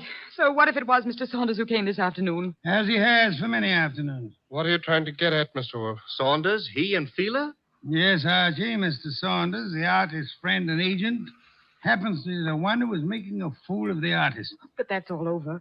I told him. That's what I was talking to Mr. Saunders about this afternoon. I didn't want Clay to know. Clay would never have come back. All right, so it was Fila and me. I admit it, but that's not murder. Is there anyone other than the artist suggest who that hasn't it been is, lying? Mr. Saunders. Right? I suggest that one of you Artist two has just murdered the been drunk. cleaning woman. Whichever one of you carelessly left the whiskey flask in Fila's apartment. This is murder, Mr. Wolf. Not a joke. Not at all a joke. You see, our cleaning woman was not murdered by the knife found in her body. She was poisoned. What do you mean? Not by the knife? Poison she undoubtedly drank from Michelson's flask while she was working in his room at the Garrison Club. But she was stabbed. True. However, Miss Lundgren was an alcoholic. Saunders mentioned that, and I checked with the club manager. But how does that prove there was poison in the flask? That she was poisoned? Archie, would you mind repeating your description of the dead Miss Lundgren? First, as to the wound. Okay. There was no blood. Someone advanced a fantastic theory about wiping the blood away. And now, Archie, the description of the body of Miss Lundgren. I mentioned the fact that her eyes were wide open, the pupils were dilated. Hey, dilated pupils? Yes, Archie. The lack of blood had already made me wonder about the entire affair. When you added the dilated pupils... What's special about dilated pupils? In death, that is a common symptom of poison by a certain vegetable drug of considerable potency. But what was the point of stabbing her? The poison did the job. However, the killer later used the letter knife in an effort to deceive the police. However, he unhappily forgot that the dead don't bleed. I think you're guessing, Mr. Wolf. Am I?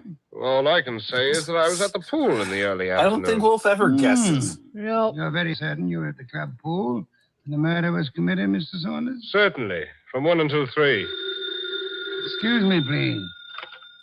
Wolf speaking. Inspector Kramer, medical examiner's report just came in this minute. And get a load of this, wizard. The dame didn't die of stabbing at all. I know. You know? She died of drinking a fatal dose of poison known as deadly nightshade. What? How do you know that? Inspector, do they know what time she died? Time? The medical examiner says 2:30.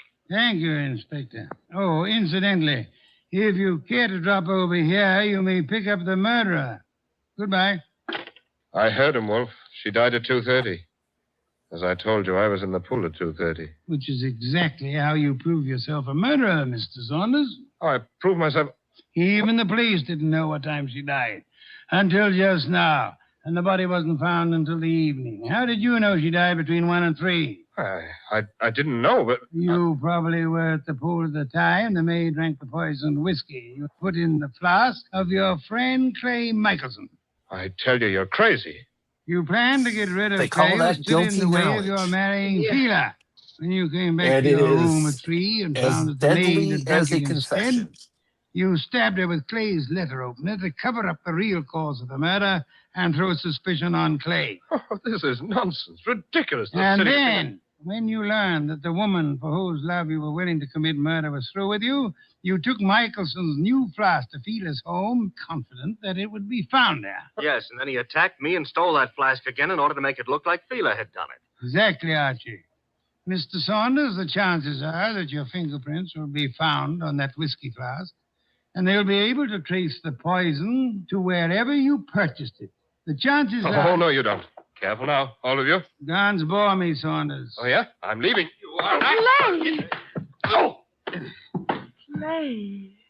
Yes, Mrs. Michelson, your husband has been there for some time. Clay, are you all right? Yeah, I'm all right. Well done, Mr. Michelson. I think you proved that an artist's life may indeed be exciting. I've been an awful fool, Mr. Wolf. Mr. Michelson, you might remember for the future that unreasoning and unjustifiable jealousy sometimes creates the very conditions that it fears. You're being very kind to me, Mr. Wolf. How can we ever thank you? By prompt remittance of your check on receipt of my bill in the morning. Good day, Mr. and Mrs. Michelson. Good day, Mr. Wolf. Good day. What's the matter, Archie? You look glum. Yeah. I always have the lousiest luck. Meaning? A hectic case with two beautiful dames. Michelson gets one, the Undertaker gets the other, and what do I get? Hey, that reminds me. You got a fee. I get paid. See? You get your paycheck. What else do you want? Exactly. And now we have reached our feature show, thanks to Ghost Dog's monthly contributions. If you too would like a show played for as many episodes as they were able to restore, that's the only thing I pay gate. You will have to be a monthly member. I don't think that's too much to ask, as it takes up an entire slot of the show. Otherwise, you can just recommend episodes, and I'll let you know when they will play by DMing me through Twitter or Discord. And even though we shilled in the middle of the show, all the links to everybody on the panel that has shilled you can find in the description below. So without further ado, The Shadow, episode 63, The Shadow Returns. I wonder where he went. To the bathroom. Somewhere without Margot doxing him. No kidding. Yeah, I'm still sore about that shit. Who knows what evil lurks in the hearts of men? The shadow knows.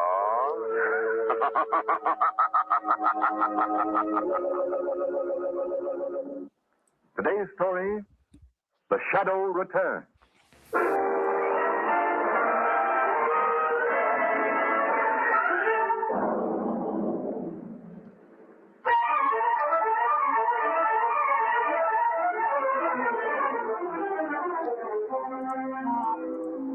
Gentlemen, a situation has arisen that's causing shipping great concern. It's in the hope you shipmasters may be able to offer some solution or explanation that you've been called here. Mr. Kenchner has come from the Washington office to acquaint you with the facts. Gentlemen, Mr. Kenchner. Thank you, Commodore.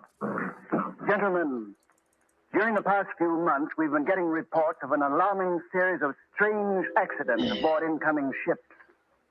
Out of 60 ships that have tied up at this port recently, some 100 crew members have been put in hospitals for infections in arms, legs, and shoulders. Really, gentlemen. And what about the knees and toes? Those are important. either lost a leg or an arm in the past few months. Really, it's true, gentlemen. And in addition, 4 have died as a result of their injuries. Have you any idea of the cause? Oh, boy, why does this sound familiar? The only thing we're sure of, Commodore, is that I've definitely heard this one something before, can be though. It's done been at a once. while. Yeah. There are men on the sea right now who lose a I think I heard arm, this back when I was a in North leg, Carolina. or maybe their lives. Library had like a box set of like 30 or 40 CDs of old radio shows. Which I thoroughly enjoyed. I discovered him when I was married to my second husband and introduced him to Ronan. Ronan fell in love with Johnny Dollar. Yes, sir. I'll have to do something about that arm of yours. Victor? Yes, Johnson? If this doctor want to fool with your arm, you not let him. Don't let him? What do you mean? I stayed with him before. Many times. You let him do something, you'll be sorry. You remember what they tell you? What are you waiting for, Johnson? Hey, go now, doctor. Yep, I definitely remember this one. Don't worry, no spoilers. I know what to do. All right, Payne. Now we'll take care of you.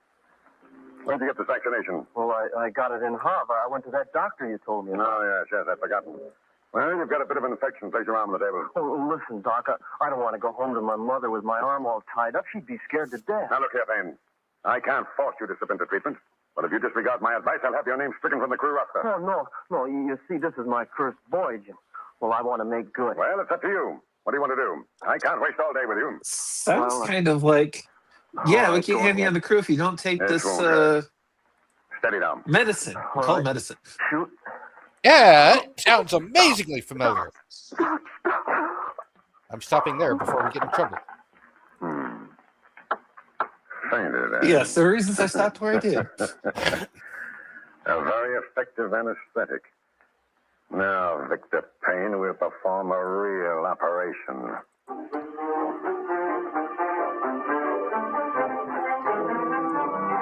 Special guest appearance by Alfred Hitchcock. What the hell? As opposed to the game where you can't hit the edges, otherwise you hear a buzz.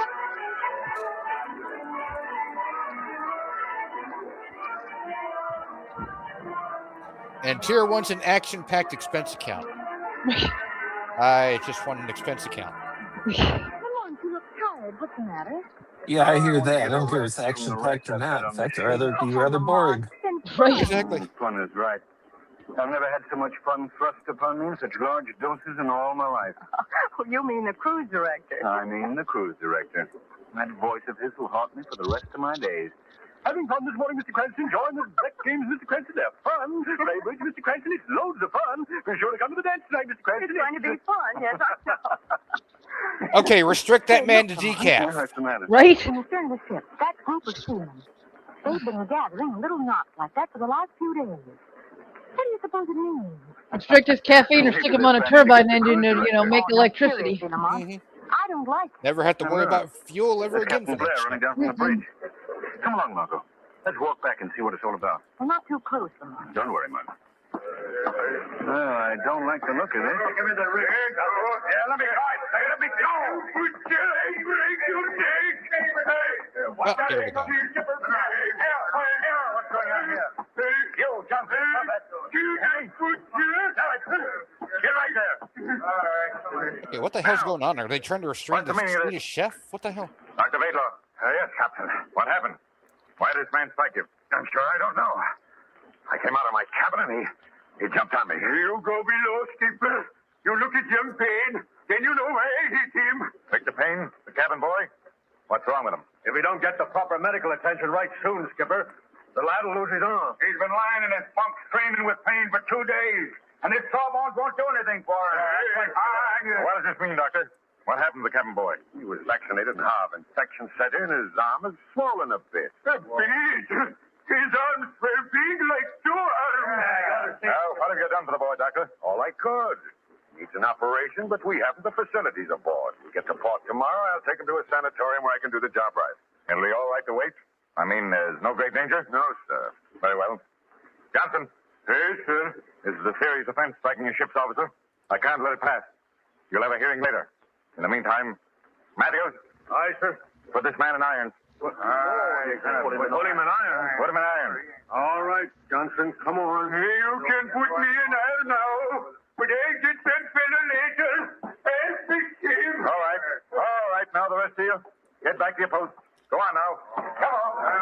Johnson and I. Boy, he was right. Margot, let's go below and see this cabin boy.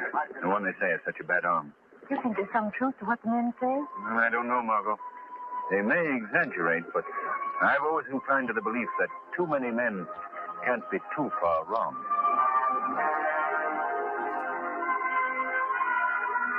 The jokes I could make. Right? much smaller to go, sir. They got young Payne bunked at the bottom of these stairs. I see. Now, there's certainly no place for a sick boy. It's startling hot. Why isn't he in a deck cabin? You ask me that, Miss Lane. You might as well ask me why they have a doctor aboard like Vadlow. Now, here we are. Step right in. Thanks. Margot, you better wait here. All right, Lamont. Well, help me. Victor, what in thunder are you doing out of bed? I'm not going to stay down here below any longer. Now, you get back in bed. Oh, I shipped to do my trick like everybody else. I'm going to work. Now, just a minute, son. You're in no condition to do any work. I tell you, I've... No. Take it easy. Steady, boy. Back in bed with you. Easy now. There we are.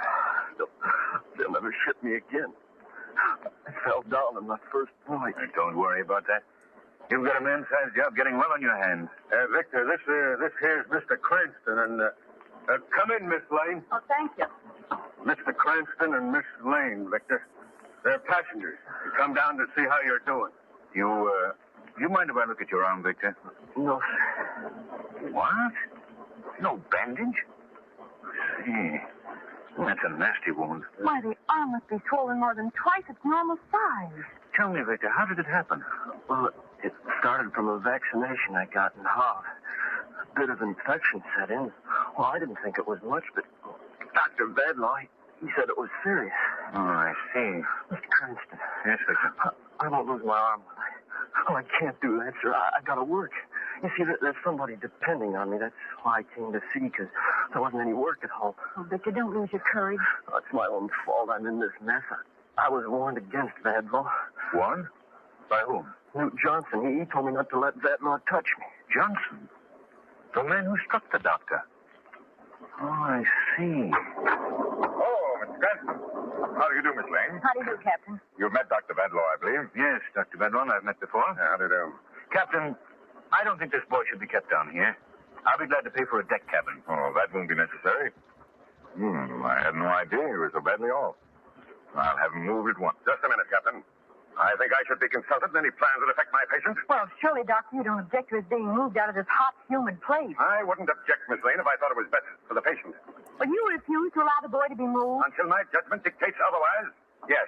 Dr. Vadlaw, I think that you're... Margot, please. I think we'd better leave the doctor with his patient. Come on. Oh, Lamont, I'm so angry I could... Well, it's a good thing I'm not a man. I can't see why... Margot, please. This is a time to keep the head cool and the heart warm. I don't understand why Vadlaw sewed that wound up in the first place. It's an infection. It should be allowed to drain. Well, something's got to be done. The boy's in great danger, Lamont. Margot, I have a feeling Newt Johnson knows something. Perhaps the shadow can find the answer. What are you going to do? Have a little tete-a-tete with Seaman Johnson. In the meantime, Margot, I want you to go to the wireless room and send a message for me.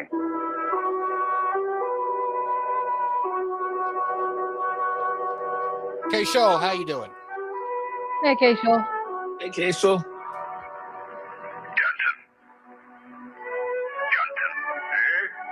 Who is that?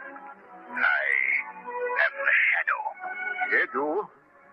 What you mean? I don't see you. I'm standing right here in front of your cell. I see nobody. Well, yes, he calls himself the Shadow because he's somebody perfectly trick on me. visible. You can't Keep see up. me, Johnson. You can only hear me. Huh? You're a ghost, yeah? I am not a ghost, Johnson. If you're not ghost, why I can see you? Because I have the power to make myself invisible. Yeah? What you want from me? I'm here to help you. To help young Payne, if I can. I want to know why you attacked the doctor. Why you warned Victor Payne against him. 'Cause he is butcher. This is not first time he make people suffer. He trade firemen on Cerebic. Firemen lose leg. He trade Cook on Francis William. Cook lose arm. That certainly is not a flattering record. You think that bad? He killed my friend Tage Olsen. Killed him? How? Tage have infection in shoulder. This doctor fool with him and he die. You believe me, this young Payne, he die too. Johnson, I want you to leave this matter entirely in my hands. Well, you may be smart fella, Mr. Shadow, but you believe me, you won't be able to do anything. This little pen is going to lose arm, may lose life. Hey, no. You see. Work. Yeah, it's sad when shipping out on the crew costs you an arm and a leg. Right. Oh, God damn it. It's unbelievable. I don't think you can have it from better authority, Captain. You had me sling wire the inquiry an hour ago, you say? Yes. And there you have the answer. George Badlaw refused license to practice because of failure Oh, come on, of flying ability and character. you've heard my sense of humor before, Zed. Certainly no dispute. Yeah, that's why I See, said, oh, Captain, God damn it. Badlaw's papers are forgeries. He has no right Oh, to by the way, I got a practice. good He must know we're counterpoint onto from Tier him. here. We The can't people find in him this anywhere universe aboard. are stupid. They We've haven't searched put the two and ship two from top to together bottom. and There's figured only out one that answer. Lamont He's gone is over the Shadow. side. Well, my Somebody greatest smack concern him with right a now stack is of young DC Kane, Comics. Captain. If something's not done at once, It's bad enough they can't I've put ordered two the and two boy moved together to a deck cabin. without What else can you Margot, do? and then There's Margot no doctor goes aboard. doxing Well, him perhaps you could transfer the 2 boy out to of another every ship. 3 I'm episodes. afraid It's not. like, We could never put him over the side in a sea how like has this. nobody ever learned? Let's It's got to see. be willful ignorance. Captain, yes? At least we can get some advice. There must be a liner in our vicinity with a competent physician aboard. Not so much Perhaps. suspension of disbelief as Miles, expulsion. what was the last ship you logged? I raised the Empress Marguerite about an hour ago, sir. Where did she lie? Dead on our course. What happens is when Good. somebody goes to recognize him, he goes, Cranston. I am I not know the the shadow doctor you're aboard. looking Good for. man. Contact him. In the meantime, I'll see what I can do for young Kane. All right, Miles. Get Well, Dr. Sparrows on considering the his Empress powers Marguerite. of suggestion, that would Emergency. probably work. Yeah.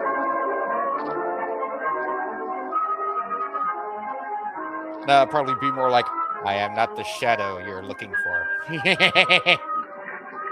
Oh, Lamont, come here. How's the boy, Margot? Well, Yeah, he's it's much kind of more like in comfortable the deck cabin. movie, and he did. He goes off into a coma every once in a while. The pain must be horrible. No, you're not going to establish Look at the way a his face is contorted. task What are we force. going to do, Lamont? The shadow is nothing for you to be Captain's trying to worried contact the ship about. to get some advice from a physician. Just a rumor. I'm afraid we'll need more than advice.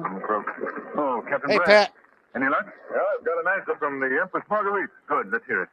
Description of boy's arm indicates immediate operation imperative.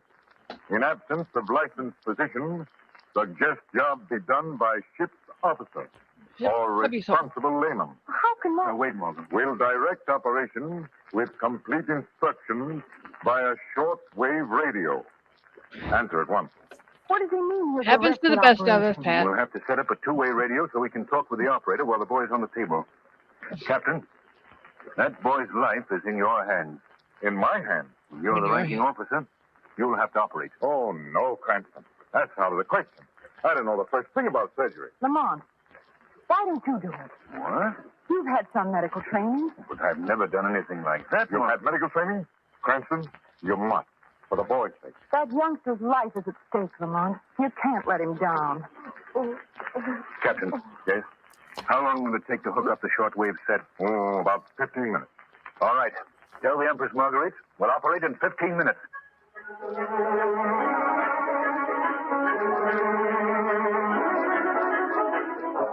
Shortwave all set here, sir.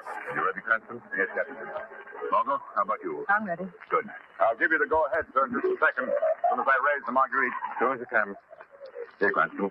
I'll put this microphone in front of you so you can talk to Dr. Sparrows. Thank you. Mr. Cranston. Yes, Victor. Could I have a cigarette? If it'll steady your nerves, certainly. It'll help. Here you are. Is it all right? QL, answer 36. Calling QL. Victor, this is going to be a bit of an ordeal. You'll have to listen to all the details of the operation coming from the loudspeaker. I can take it. You're sure, Victor? You want me to do this? You trust me? Trust you, sir. I'll bet on you. Stand by. George, Give him Captain, 2 shots take of it. whiskey, All right. 1 shot of rum, Hello. and Empress Marguerite. a stick wrapped in leather. Hello. Renata, Sprouse speaking. This is Captain Blair. Filling Doctor. that We're ready finds on somebody this who can end. motorboat. Who's going to operate? One of my passengers. I'll introduce him. Lamont Cranston. Dr. Sprouse. How do you do, Doctor? Hello, Mr. Cranston. You've got quite a job on your hands, so let's get on with it. Good luck, Lamont. Thanks, Morgan. First, let me take a quick check on your setup. You've got a good, sharp scalpel, I suppose. Yes, Doctor? Plenty of towels. Few dozen. Any way of sterilizing them? Baking them with hot irons. Good. Gauze. Yes? Roll it into small strips about the size of cigarettes. Margot, will you take care of that, please? Yes, Lamont. You leave those to drain the wound. Now, the disinfectant, iodine, anesthetic. Has she washed her and hands at local, least? Doctor. I know how to administer that. I've done it before. Just one thing more. Yes, Doctor. Will you confirm all my instructions as I give them so there'll be no chance of misunderstanding? Yes, Doctor. All right. Now, then you say you know how to administer the anesthetic? Yes, Doctor. Hypo's all ready. All right. First, the alcohol. Alcohol, Mother. Here's one. Ready, Doctor. Swab the arm. Right. Feels good. Hypo. Hypo. Victor, it's going to hurt for just a second, so brace yourself. Let it go, sir. All right. Oh. Good boy. That's dumb. Bracing There you are, yourself Doctor. before the Iodine. injection Iodine. makes it Take the hurt entire worse. area. Right. Entire area of infection. Make an incision about 2 inches long, passing through the most infected area. That's all there is to it. All right, Doctor. Don't move anybody. What is it? I have a patient here, and I'm not going to let any meddler threat my authority. You have no authority here. I hold my authority right in my hand, Captain. And unless you do as I say, this gun's liable to start making a noise. Mr. Cranston. Just a moment, Doctor. We've had an interruption. We've got to get on with this operation. Oh, you do, Doctor? The is liable to prove fatal. We haven't ever seen it. It's not radio, Pablo. Get away. Oh, boy. Now we'll get on with the operation. Without your help. What do you mean? I'm still the ship's doctor. I'm justified in taking any measures to protect my patient. You're a charlatan, Badlaw. A faker. Your papers are all forgeries. Shut up, Cranston, or I'll kill you. Come on now, all of you. Get out. Well, Margot? Captain Blair? It looks as though we'll have to leave. Oh, but Cranston, this man... I'm sorry, Captain. There's nothing we can do. Well, if you think I'm going to let that boy undergo an operation... Please, Captain. All right. I'll follow you right out. What are you waiting for, Cranston? Get going. Take your hand off that light switch. Put on the light. Why are you? He's on. There. We won't be disturbed now. Well, Victor, they've all gone. We're alone. Just you and me. Keep away. Keep away. Don't come near me. Why, Victor, I'm your doctor. I don't want anything to do with you. But I want to help you. You haven't before? I'm going to now. What do you mean? You have a very bad arm. Yes, thanks to you. It'll have to come off. At once. No, Mr. Cranston. Captain, help me, please. Well, I can't help you now, Victor. You're going. Here's the worst part. He's not incompetent. He's evil. Yeah. If he can manage an amputation without 100%, without the majority of his patients dying from it, he certainly could have managed the whole thing of the infection. So he's doing this deliberately. Yep. Yeah. Deliberately to be evil, not deliberately to be a fraud. No use, Badlaw. This is a voice you can't shut out. Who are you? I am the Shadow. The Shadow? I'm your conscience. Yes, I've heard of you. Get away from that table. I'm going to finish the operation on the boy's arm. You a shadow operator? Oh, no, you don't. Not while I can do anything about it. Put down that scalpel, I say. After the arm's cut off. In that case... Son of a devil. Stay where you are. Keep away from this table. I've no time to bother with you. I can't see you, but I can see you lift those instruments. Put them down. Small incision. Don't cut stuff, I say. Passing through. Stop, I'll shoot. Most you think I can't hit you because I can't see you? Well, I'll show you. Still operating, eh? I plugged you, Shadow. Still begging for it, eh? Well, that should finish you. What's that? Bring this white guy. The crew, they're coming for you. They'll never get me. You've used up 4 of your bullets. Only one left, but this time I'm the last one. Well, Shadow, here's for the last bullet. Break the door, men. Easy now, men. Easy. Right there. You're hurt, the monk. You're bleeding. Never mind about me. I've got to finish with Victor. What happened to Badlaw? Shot himself. Here, Margot, hold the boy's arm while I finish. All right, men. Back to your post. Badlaw is dead. Margot. Captain. Yes? Look. Under this muscle. The monk. What is it, Cranston? It's a pure blood ruby. Embedded in the boy's arm. Yes. There's the reason for Victor Payne's infected arm. The explanation for Vadlaw's strange conduct. Let me have that scalpel, Margot. Here you are, Lamont. Yeah, we'll have to get it out. Lamont, how did it get in Victor's arm? It was placed there by Vadlaw. Why would he do a thing like that? It was simply a diabolically clever way of smuggling precious stones. Vadlaw was only one in a ring of similar fiends. By thunder! I never heard of the like. That's why Vadlaw didn't want to operate until he reached port. Exactly. He wanted to get the jewel past the customs officials. There. It's out. And this is the end of the ring's mutilating and murdering enterprise. We'll sweep the sea clean of the whole filthy tribe. Cranston, that shoulder of yours. We've got to take care of it. We've got to take care of this boy first. Gauze, Margot. Gauze, Lamont. Ready with the cotton. Yeah, I'm going to bleed all over his infected arm. Right. Because that's sanitary. Wipe the perspiration from my face, Margot. Oh, I know. Shadow blood is not infectious, right?